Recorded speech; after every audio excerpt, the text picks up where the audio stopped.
बिस्मिल्लाहिर्रहमानिर्रहीम। अस्सलामुअलैकुम वरहमतुल्लाहि वबरकातुहू। वज़ाइफ का इंसाइक्लोपीडिया चैनल में खुश आमदीद। रोज़ाना की तरह एक नई वीडियो के साथ मैं आपकी खिदमत में हाजिर हूँ। अगर आप हमारे चैनल पर नए हैं और आपने अभी तक हमारे चैनल को सब्सक्राइब नहीं किया तो वीडियो के नीचे सब्सक्राइब बटन पर क्लिक करके हमारे चैनल को सब्सक्राइब करें और साथ ही लगे बेल आइकन को प्रेस करना ना भूलें ताकि फ्यूचर में हमारी आने वाली ऐसी कोई भी वीडियो आपसे मिस ना हो। नाज़रीन और सामईन, आज की इस वीडियो में जुमातुल मुबारक के दिन का बहुत ही ख़ास आज़मूदा और पावरफुल अमल लेकर आपकी खिदमत में हाजिर हुई हूँ। आप अहबाब जानते हैं कि रजबुल मुरज्जब का बाबरकत महीना चल रहा है और हदीस शरीफ में ये आया है कि रजब अल्लाह पाक का महीना है। इसी हवाले से एक ख़ास अमल आपसे शेयर करने जा रही हूँ जो कि आपने जुमातुल मुबारक की नमाज अदा करने के बाद करना है। मेरे ऐसे तमाम बहन भाई जो किसी मुश्किल, परेशानी, किसी मुसीबत का शिकार है, उन्हें आए दिन मुश्किलात का सामना रहता है, तरह तरह की परेशानियां उन्हें घेरे हुए हैं। किसी को रोजगार का मसला है तो कोई रिस्क में तंगी और दिन ब दिन बढ़ती गुर्बत से परेशान है। किसी की बेटी का रिश्ता नहीं हो रहा तो कोई कर्ज की दलदल में फंसता जा रहा है। पहले वाला कर्ज उतरता नहीं कि नए सिरे से रकम उधार लेनी पड़ जाती है। मुश्किलात बढ़ती ही जा रही हैं और उनका कोई हल उन्हें नजर आता ही नहीं। दुआएं कबूल नहीं होती, वो वज़ाइफ कर कर के थक चुके हैं मगर कोई फ़ायदा नहीं हुआ। तो तमाम बहन भाइयों से गुजारिश है कि जुम्मातुल मुबारक के दिन ये आज़मूदा अमल एक बार ज़रूर आजमाइए। इस अमल को करने की बरकत से अल्लाह पाक अपना खसूसी फजल फरमाएंगे और आपके मुंह से निकली हुई हर दुआ कबूल फरमा लेंगे।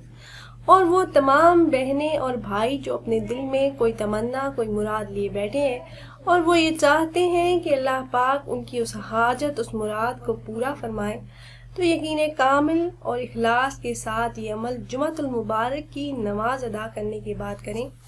इंशाअल्लाह अज़्ज़ा वजल तमाम हाजात पूरी हो जाएंगी, हर किस्म की मुश्किलात से निजात मिलेगी।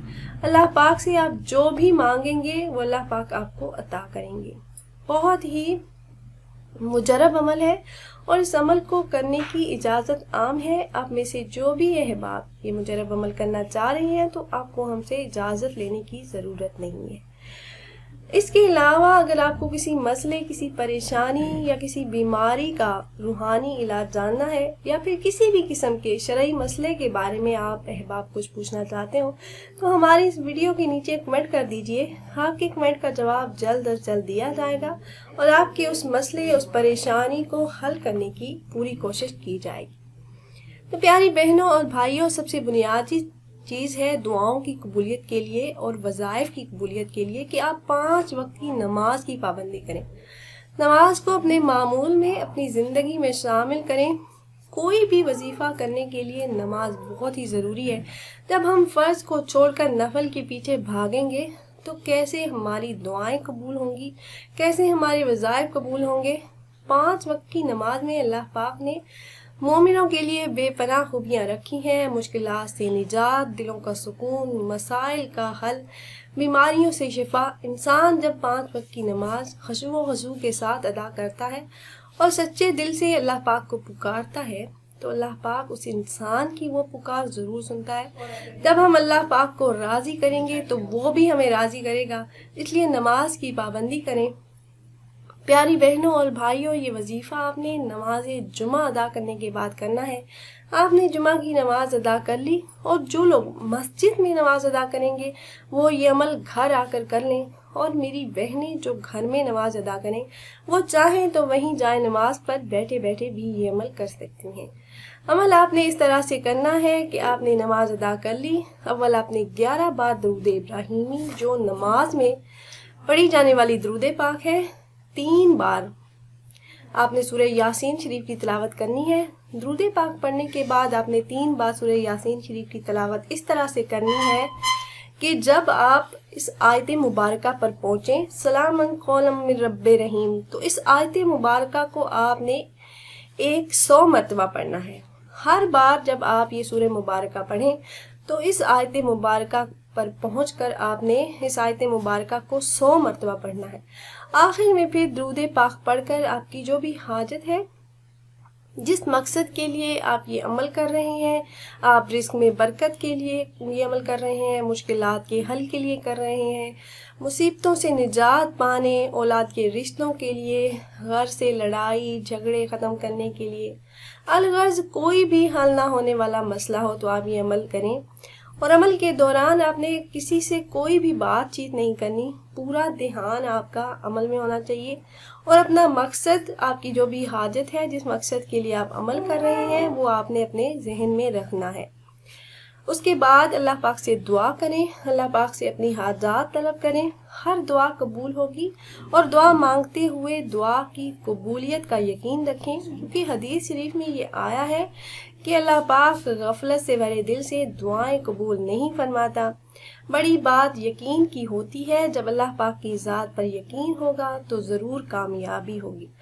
अमल में आपको एक बार फिर से बता देती हूँ। आपने अमल इस तरह से करना है कि आपने नमाज अदा करने के बाद सूरह यासीन शरीफ की तलावत करनी है 3 मरतबा। अव्वल आपने 11 बार दुरूद इब्राहिमी पढ़ना है, जो नमाज में पढ़ी जाने वाली दुरूद पाक है। उसके बाद आपने सूरह यासीन शरीफ की तिलावत करनी है और जब आप इस आयत मुबारका पर पहुंचेंगे, सलामन कौलम मिर रब्बिर रहीम, तो आपने इस आयत मुबारका को 100 मरतबा पढ़ना है। हर बार जब आप ये सूरह मुबारका पढ़ेंगे, इस आयत मुबारका पर पहुंचेंगे, तो आपने इस आयत मुबारका को 100 मरतबा पढ़ना है। आखिर में फिर दुरूद पाक पढ़कर अपनी हाजात, अपनी ख्वाहिशात, अपनी मुश्किलात के हल के लिए, अपनी मुसीबतों से छुटकारा पाने के लिए आप अल्लाह पाक से दुआ करेंगे, तो इंशाअल्लाह अज़्ज़ा वजल हर दुआ आपकी अल्लाह के फजल से कबूल हो जाएगी और अल्लाह ने चाहा तो मुश्किलात हल होती चली जाएंगी। अगर आप अहबाब ये मुजर्रब अमल करना चाह रहे हो तो हमारी इस वीडियो के नीचे एक कमेंट बॉक्स में अपना नाम ज़रूर तहरीर कीजिएगा। इससे हमें पता होगा कि फ़लाँ दिन से आपने इस अमल को शुरू किया है और हम अमल में कामयाबी के लिए आपके लिए खुसूसी तौर पर दुआ कर सकेंगे। उम्मीद करते हैं व्यूअर्स हमारी ये वीडियो आपको पसंद आई होगी। अगर वाकई आपको वीडियो अच्छी लगी हो तो इसे लाइक करें और सवाब की नीयत से ज़रूर शेयर करें, ताकि ज़्यादा से ज़्यादा मुसलमान इससे फ़ायदा उठा सकें। फिर हाजिर होंगे एक नई वीडियो, एक नए अमल के साथ। तब तक के लिए इजाज़त दीजिए।